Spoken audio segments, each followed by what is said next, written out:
তো কিন্তু দেখা করতে পারেন নাই, কারণ কি তিনি এত বড় আসে যেদিন নবীজি রাহমাতাল লিল আলামিন দন্ত মুবারক শহীদ হলো, সেদিন ওই সুলকারনি সহ্য করতে পারে নাই, একটা দাঁতও রাখে নাই।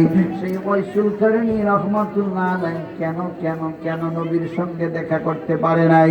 তার কারণ হলো তিনি তার মায়ের খেদমত করতেন, মাকে ফালাইয়া আসতে পারেন নাই। আল্লাহর হাবিব বলেন, মা যদি কারো প্রতি দোয়া করে, আমার আল্লাহ সেই দোয়াটা কখনো খালি ফিরায় না।